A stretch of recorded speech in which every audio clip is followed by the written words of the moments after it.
Hello and welcome to the Coworking Values podcast. My name is Tash Koster-Thomas and I am the Diversity, Equity and Inclusion Director for the European Coworking Assembly. I'm also a freelance equity, diversity and inclusion consultant, as well as the author of the ECA's IDEA Handbook and your host for today's episode. In case you weren't aware, the IDEA Handbook has been created to support co-working communities in becoming more inclusive, diverse, equitable and accessible. We are currently hosting a series of conversations with IDEA leaders and advocates from across the globe to highlight the importance of this topic. Okay, so without further ado, I'm now going to hand over to our guest, Ashley, this week. And actually, I'm going to let Ashley introduce herself. So please introduce yourself in whatever way feels relevant and right for you today. Oh, what a great way to start. My name is Ashley Proctor. I am a co-working maven. I'm an artist, I'm a serial entrepreneur, an alchemist, I think, like a connector. Community organizer. I'm a leader in the global co-working movement. And I think most importantly, I'm an activist and an advocate. That's a good introduction. I think I've connected with a lot of those elements of you over the years, particularly the alchemist and connector. Definitely, I see that a lot in what you do. And so I'm asking every guest this question to begin with. Can you describe what IDEA means to you? I guess just to break that down: inclusion, diversity, equity, and accessibility. What does it mean to you? Ooh, that's a gigantic question. I know, it's like, what's the meaning of life? Yeah.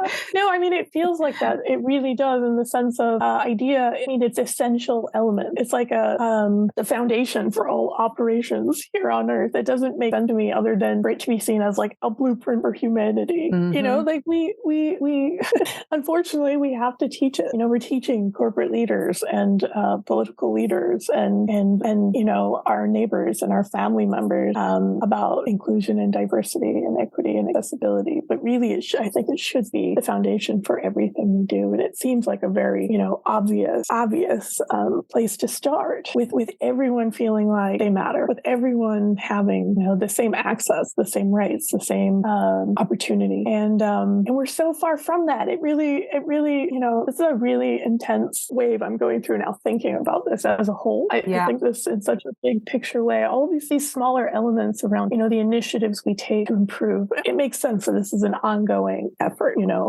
but I can't believe how much effort it is basic human rights. Yeah, it's funny when you actually position it like that, and you think about, you know, for anyone who has or is connected to a young child and the values that you want to impart on a child, which is, you know, to be kind, to be loving, to be caring, to be nice to your friends in school, and all of these things. And it's sort of at what point of between that childhood innocence to adulthood and working and being in society, do you then all of a sudden forget all of these values and have to relearn how to be kind and how to be considerate and how to communicate with people at certain points? And yeah, when you sum it up like that, it does feel like, why is it such this, I guess, this challenge? It's often challenged. I think that's the other thing around it, right?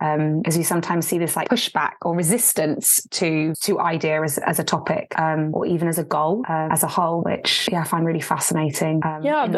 Sorry. No, go for it. I feel like the pushback definitely come from, you know, the people who are currently in positions of privilege and power, and the very select few who these systems were built for. The systems that we operate today really only built to benefit a select few people. Colonizers, white, wealthy, well-connected men, you know, a very small group of people who are comfortable owning property and people. Those people are also really committed to maintaining their power and their positions of privilege. They take pride in protecting that and all those systems of control. And it's a very small group, but they're thriving within a really highly corrupt and competitive capitalist landscape. And those folks have a large interest in keeping things the way they are. That sense of loss, right? And that's often a lot of the challenge I get in sessions is, you know, what am I giving up in order for somebody else to have? And actually, it's a much bigger conversation than that. It's a much bigger, goal if you want to make it that, but it's not even a goal. Much bigger benefit than you losing anything. I guess my next question is, everybody that I use this term like really lightly is in this work, in inverted commas, has absolutely had a journey to getting to where they are and their understanding of it. And I'd love for you to share some of your own journey with IDEA and understanding it and getting down into the trenches, I guess, and doing the work. It's definitely connected to themes that run deep and are so essential just to sort of me and my vision and my values, as long as I can remember. And that's, it's based on a huge part of who I am is centered around equality and equity, justice and fairness. And that's been since I was a child. And I can't explain where that comes from. It's just a drive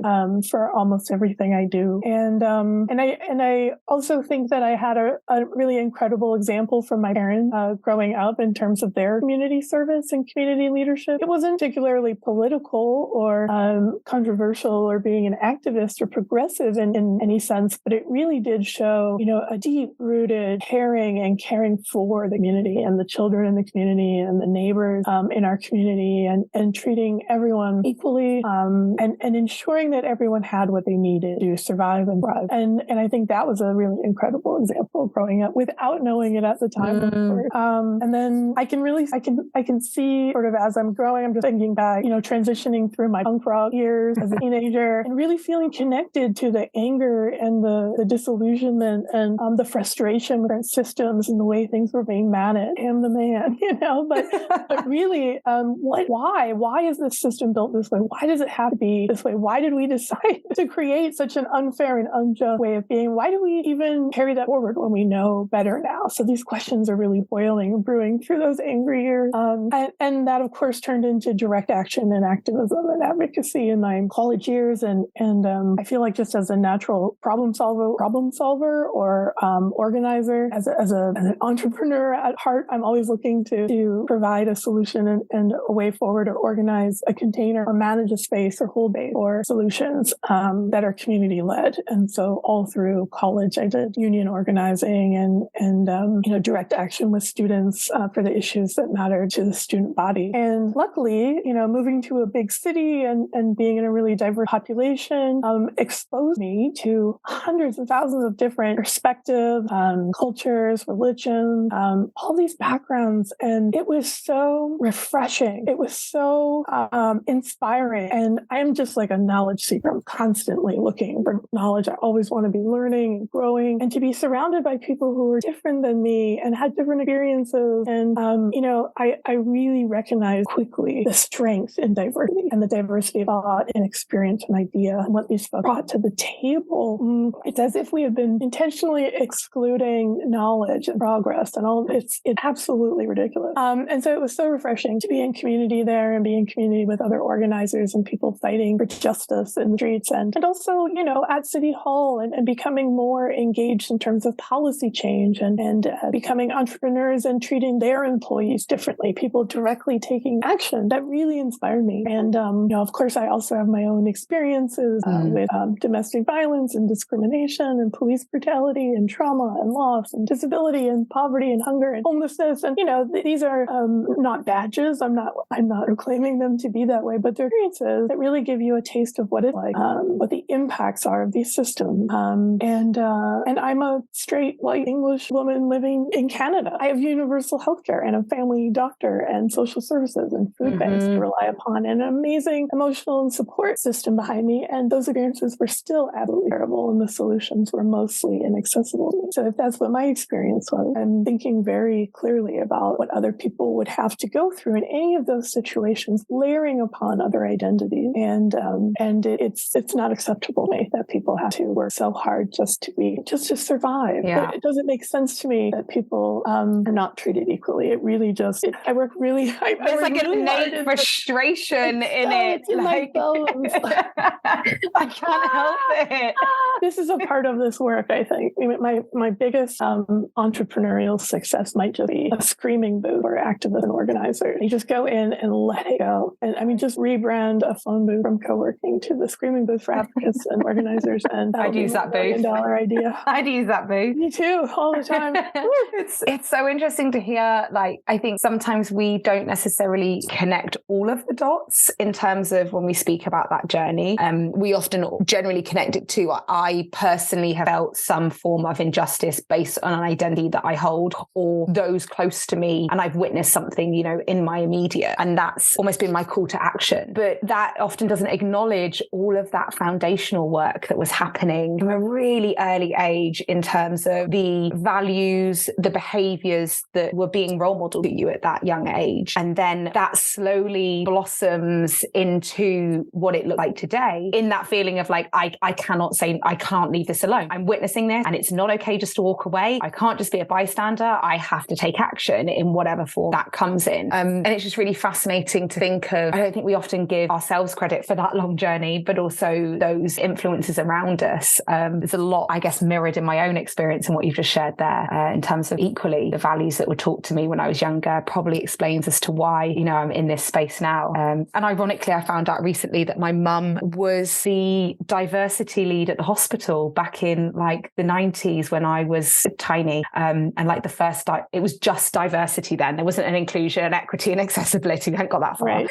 And it was just diversity in the hospital. And she was one of the leads on that team, the first ever team in that hospital. And I was like, that's really fascinating to find out, because I never knew that. And then here I am, 20, 30 years later doing the exact same thing. So it's all connected in a funny way. And you mentioned, in terms of some of the things and some of the work that you do now and that you've experienced over, the past few years. And I think that, I guess maybe one of the positive things is that I do think that we are at a tipping point, I think globally, but also potentially locally and nationally in terms of the types of conversations that are happening publicly. And now, even since I've been in this space sort of officially, the idea of bringing up diversity and inclusion would be like, or saying that that's what I did would be like, well, what's that then? And now it's like, oh, you do that. And there's an understanding and a knowledge towards it. What would you like to see going forward now that we are kind of at this, I guess, tipping point? It's more mainstream, as it were, in inverted commas. I think I want to see more people actively engage. I know there are a lot of people who are scrolling through Instagram and see a statement and go, total, and they like it and they know it and they believe it and they scroll on by. The action that comes with those values is really important to me. And I think that we are at a tipping point, as you say. This is a real opportunity, and I think it's slipping away as the conversation slips away from the pandemic as well that we're still currently experiencing globally.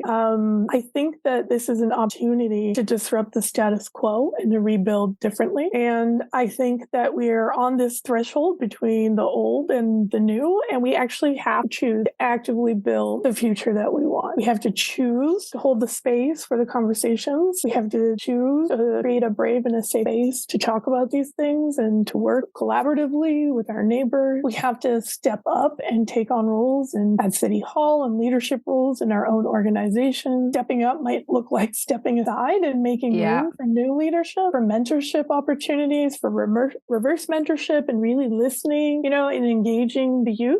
So I'd love to see more people taking up the charge to start with, speaking up and getting involved and actually doing something to keep this momentum going. Because another key part of this strategy really for great systemic or social change is that we have to prevent burnout as well. And that collaborative nature is what allows that to be possible. And so I say this all the time. I'll say it again. I love this quote around, activism being like singing in a choir. And we can all, take a breath, because the note will be held by the other choir members while we take our breath and then continue on singing the note. And we need to take a break in our work to be able to continue doing the work. We need to take a breath to keep singing. And that's only possible if other people are going to be there to keep singing in our absence. And so we can't create systems where we have powerful leaders or singular individual leaders making decisions or running organizations. We need a real collective effort and the ability to step down and step up and step down and maybe step back and step in or out as we need to prevent that burnout. And the last thing I think we need is around philanthropic culture. I think we need a change there as well, from this to a solidarity mindset. When we treat things as charity and we're doing good by donating for people in need, we're doing the world a disservice. We're even doing our work a disservice. What we need is people to say that is a human being in need, and that is a thing that needs to change. And I have just just as much responsibility as anyone else to change it. And I have just as much responsibility as anyone else to make sure that that person has everything that they deserve. And we all deserve these opportunities for safety and shelter and the most basic human right. And so I really want to see that shift from charity to solidarity. Some really key things there in terms of, I think, like bringing up the fact that social media, I think, has been a massive part of that tipping point in terms of how we're able to have conversations at a global level versus relying on one source of media to steer a conversation or to have it. And it's really interesting, that idea of, I often think of, I remember when I first started initially really getting into sort of the advocacy space from an LGBTQ standpoint. And I remember, back in 2020, June 2020, and, we're having that as well conversation around the murder of George Floyd, and absolutely feeling that sense of burnout from the fact of, if I don't step up and speak or answer to this or put myself forward for this or say yes to this, then the opportunity will be lost and it may never come around again. And absolutely there is that need for knowing that there is that collective support. So when I'm taking a break and recharging or resetting or just absorbing and processing, that there is somebody else that can lead the charge, because I think a lot of people feel guilt, right? When I'm not doing something, I've been so active and now I'm not doing anything. And now I feel like I'm letting people down. I'm letting my community down by not being in that position. So yeah, really like pushing forward and finding that sense of community and collaboration in order to be able to do the work in the first place. Activists and community organizers, educators, caregivers, parents, and elder caregivers, for example, experience burnout at such high rates. And, they're holding space. They're doing so much emotional labor. On top of that, being connected, to these issues personally and really directly. If you're doing frontline work, for example, and learning, firsthand in the downtown East Side, it's an entire other, category of labor you are doing just to be in those roles and to be in doing that kind of work. And it comes from, a service mindset, but there's a line, and I'm trying to figure out where that line is, because at some point it stops being productive and it starts to be at the expense of your own well-being. Yeah. That in turn becomes an expense of the collective if you're not there to carry someone else's note. And so we owe it to our organizations, and we owe it to ourselves, and we owe it to our families and to our ancestors to rest, to take breaks.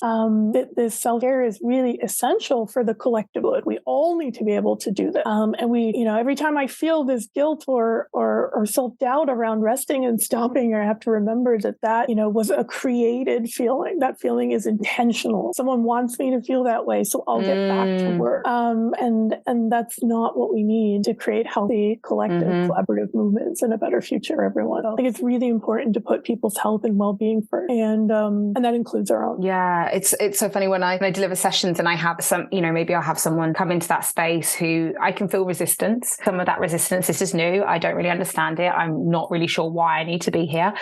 And then I see those like penny drop moments and those light bulb moments for them as they connect to the conversation and start to understand it in a different way.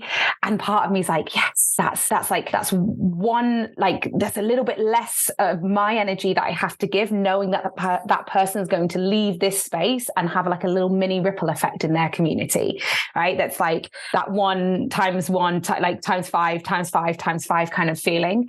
And it's exactly that, like finding those ways. And you obviously won't get everybody to be necessarily as passionate or as driven as you around a particular topic or a movement, but finding people at least to, feel somewhat connected to it or inspired by it, to then go away and even have small conversations is still doing something, and connecting. I guess, do you have a vision? And I use this, I can maybe whittle this down a little bit, I guess, both for your immediate community, thinking to that, and the communities that you work with.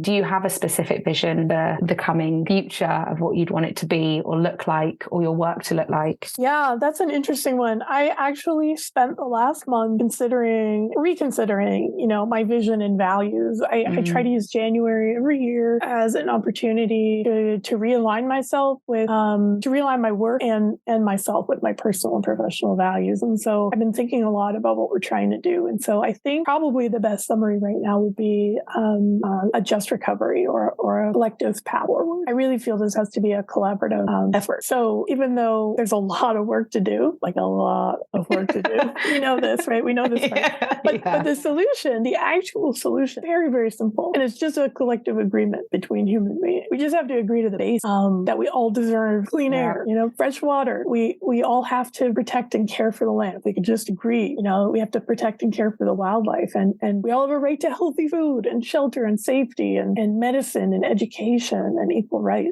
These are very basic agreements, but it has to be a collective agreement. And right now, the agreement we're operating under is that it's okay for a few select people to be extremely wealthy and powerful, and the rest of us to work to serve that at the expense of our health and well-being and safety and medicine and education and equal rights. And that agreement we need to change. So my vision is that we come to that collective agreement, really. And there are many, many ways we can work towards that. So I am extremely appreciative of work that is done at an internal level, people working on these issues in themselves, thinking about it, reading about it. You don't have to be participating outwardly, but just thinking about it and really becoming aware.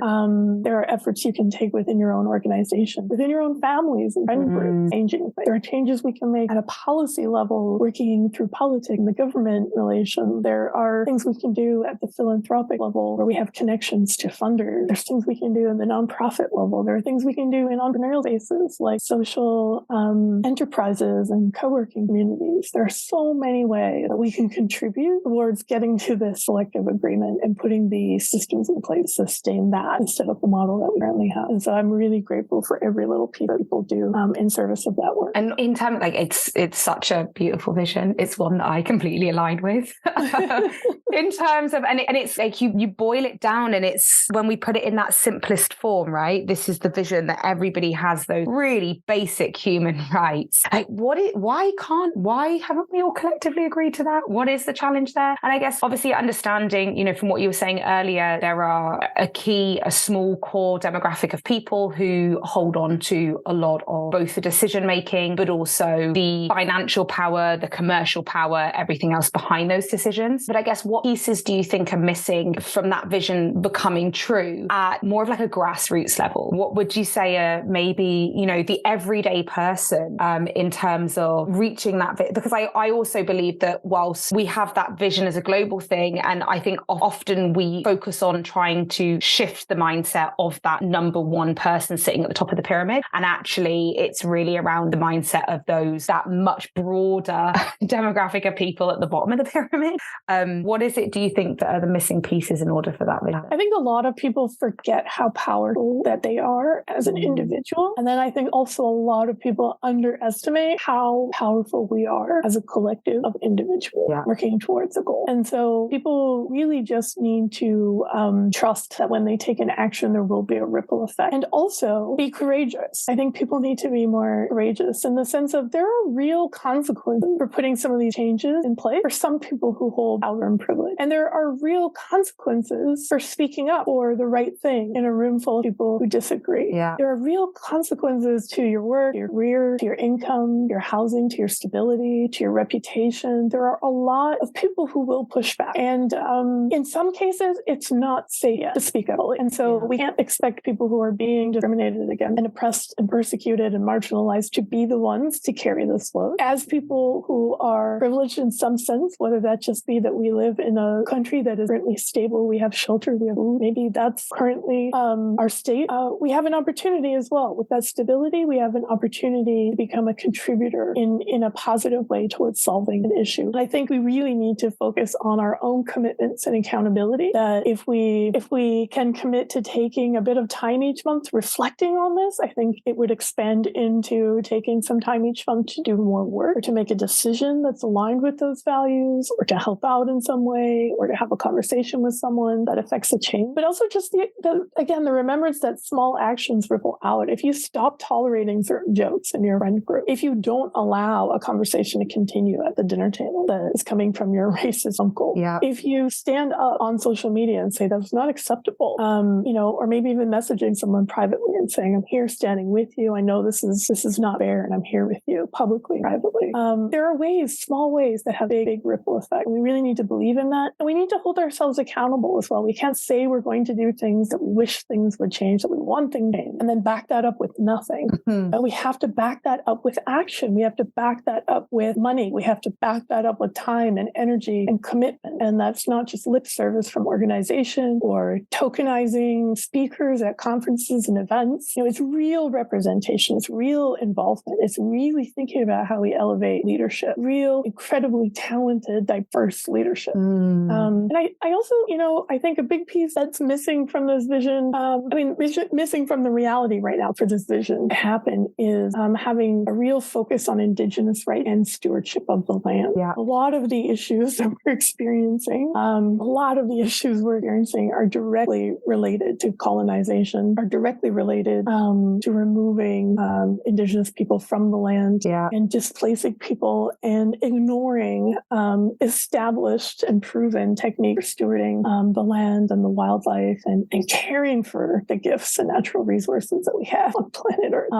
So I think a big piece of moving forward is work reconciling with Indigenous people and land back movement and stewardship of the land. And another piece is I think the missing engagement with our youth. And so looking to ancestors and looking to our youth, I think is essential. And a lot of the youth are growing up knowing of the way it needs to be. Not a hope, not a vision. They know, and they're very aware of how we're getting it wrong. And I think they're empowered, and they're going to be incredible leaders as soon as we get out of their way. And so I think anything we can do to engage meaningfully with the youth and empower them and learn from them and put their ideas and practices into action now before they have the power to would be advantageous as well. Yeah, I think especially, in terms of speaking about youth and young people, the type of tools at their disposal now, since the internet and social media, and just the fact that everybody is certainly thinking more so Western world, walking around with a mobile phone, right? And being able to make that connection and have that influence, literally being known as influencers.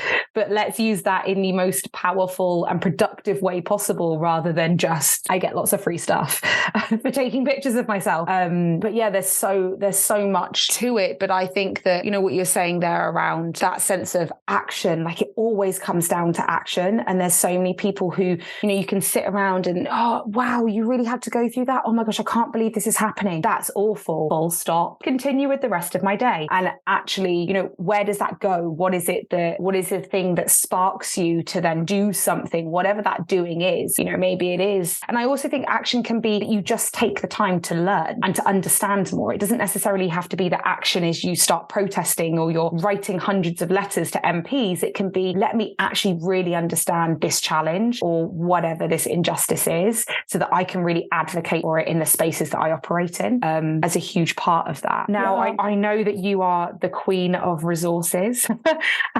and ways of supporting, and there is one very big resource that we cannot have this conversation and not talk about. So anyone who doesn't know about it, what resources can you suggest for the audience to learn more in terms of how they can take action? Yeah, I would suggest really the Coworking IDEA Project website as a great starting point for organizing and resources in coworking communities and beyond. It's really designed to be used for multiple industries and teams and alliances. So yeah, I guess to clarify for those who don't know, the Coworking IDEA Project is really an informal organization. It's bound together by a group of collaborative coworking leaders and alliances and consultants, ourselves included, who are really committed to inclusion, diversity, equity, and accessibility in the coworking movement and beyond. And in terms of my own role in the project, I manage the project and I ensure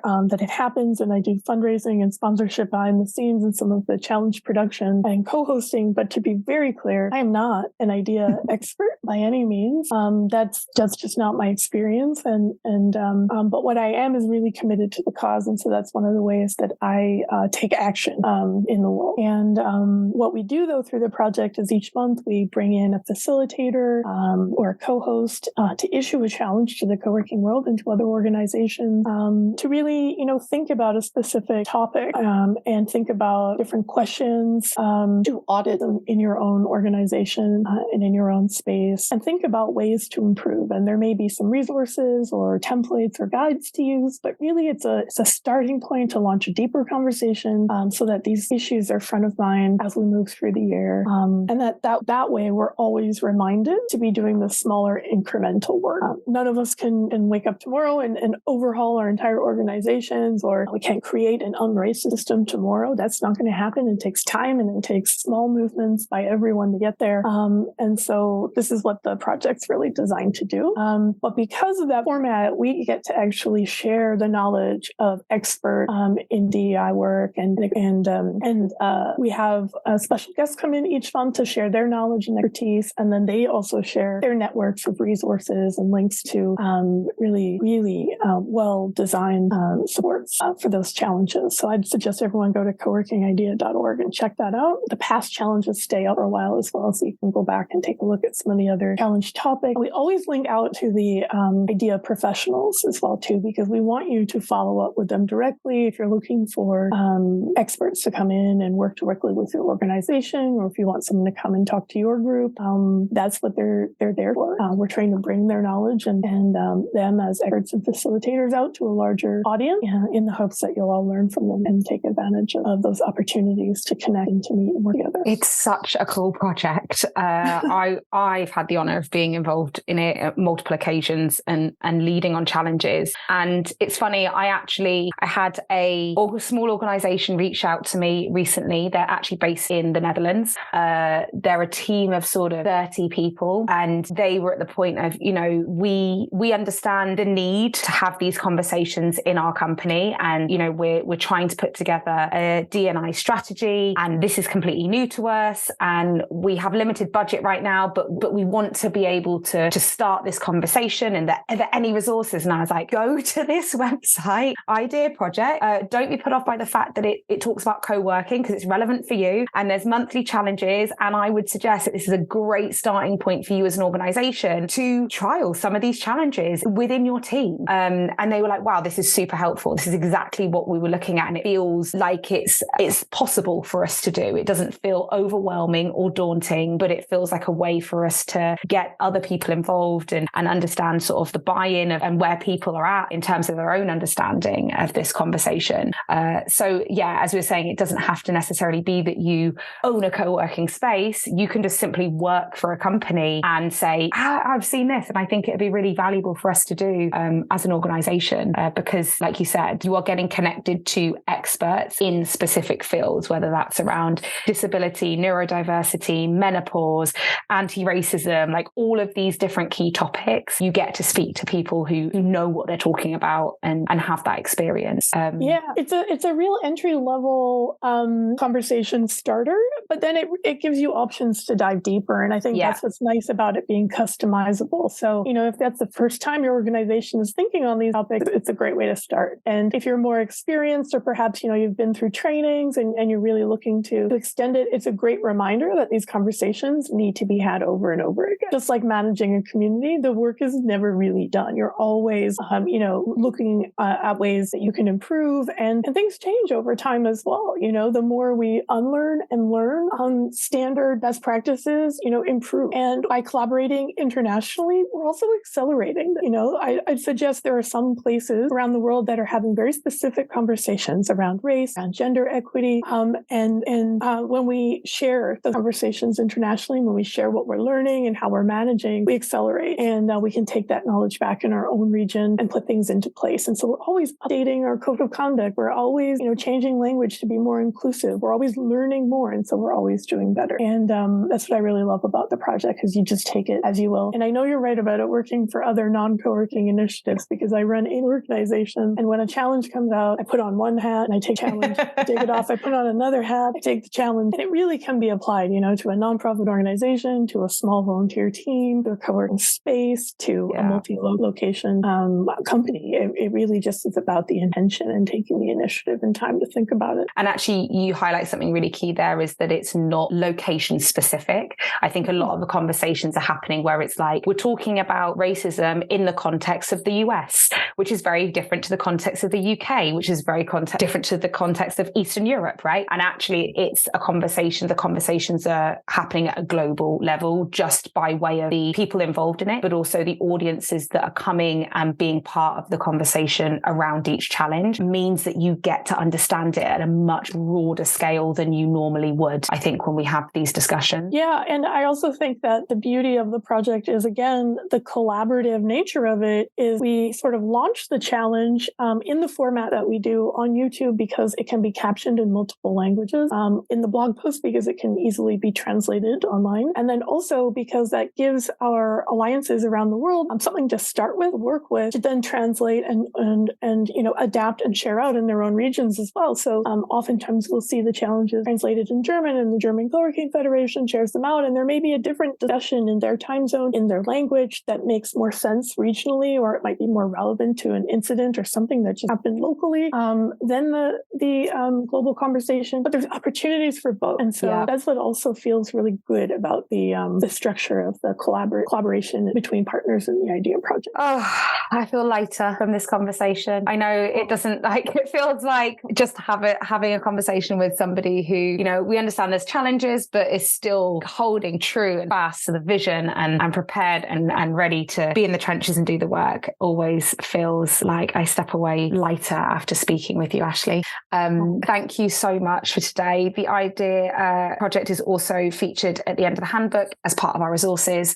And we also allude to some specific challenges in there to support with some of the activities in the handbook itself as like an easy way for you to access certain things. Where can people find you is most important at this stage? Yeah, if you're looking for me, you can find me at creativeblueprint.ca or coworkingcanada.com, but find the IDEA project at coworkingidea.org. And I wanted to say thank you too, Tash. Congratulations on the handbook. It's a really incredible resource, and I'm so excited that everyone's going to get a chance to get their hands on it as well. And I also just before we leave, really want to acknowledge that there is just so much of the work that was done before us, that was done by BIPOC leaders, and it was most likely and absolutely done without pay equity or any kind of understanding of all that uncompensated emotional and physical labor. And so I really want to just address that the work we're doing today is because of all of those people that came before us, and we're really hoping to carry that work forward. And I see that in all the work you do as well. So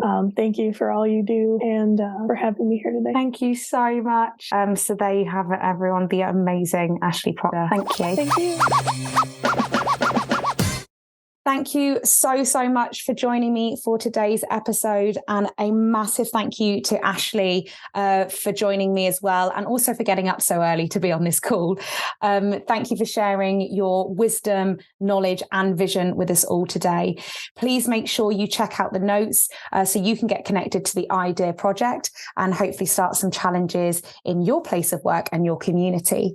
And of course, please feel free to connect with me via LinkedIn, Tash Koster-Thomas, Coster spelled Koster-Thomas.